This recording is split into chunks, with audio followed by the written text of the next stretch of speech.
First King chapter 20 and verse 11. So the elders and other leaders followed the instruction Zazbar had written in the letter. They called for a fast and put Naboth at the prominent place before the people. Then two scoundrels accused him before all the people of cursing God and the king. So he was dragged outside the city and stoned to death. The city officer then sent word to Zazbar, Naboth has been stoned to death. Then Zazbar heard the news. He said to Ahab, you know the vineyard Naboth wouldn't sell you? Where are you?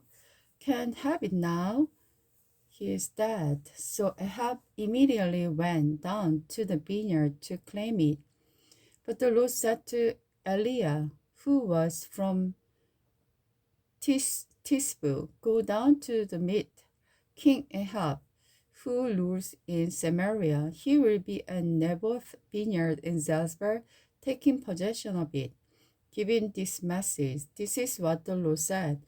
Isn't killing the Naboth had enough? Must you rob him too? Because you have done this, dogs will lick your blood outside the city, just as they licked the blood of Naboth. So my enemy has found me. Ahab proclaimed to Eliah.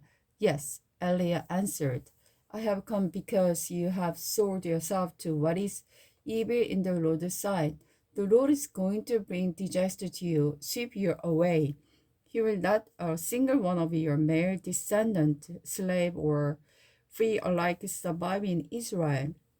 He's going to destroy your family as he did the family of Jeroboam, son of the Nebat, and the family of Bessa, son of the Ahijah. You have made him very angry, have led all of Israel into sin. The Lord has also told me that the dog of Zazba will eat the body of your wife, Zazba. At the city word, the member of your family who died in the city will be eaten by dog, and those who die in the field will eaten by vulture. No one else so completely sold himself to what was evil in the Lord's sight as this Ahab for his wife Jezebel influenced him. He was especially guilty because he worshipped idol just as the Amorite has done.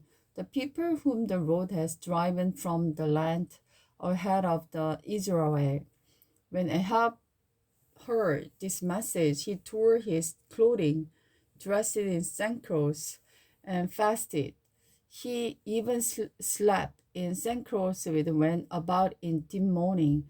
Then another message from the Lord came to Eliah, who was from Tisib. Do you see how Ahab has humbled himself before me?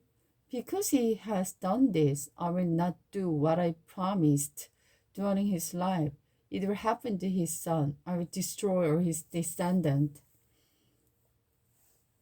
Jehoshaphat and Ahab. For 3 years there was no war between Aram and Israel. Then during the third year, King Jehoshaphat of the Judah went to visit King Ahab of Israel. During the visit, Ahab said to his officer, do you realize that the Arameans are still occupying our city of Ramoth Gilead, and we haven't done a thing about it? Then he turned to Jehoshaphat and asked, will you join me in fighting against Ramoth Gilead? And Jehoshaphat replied to King Ahab, why, of course, you and I are brother, and my troops are yours to command.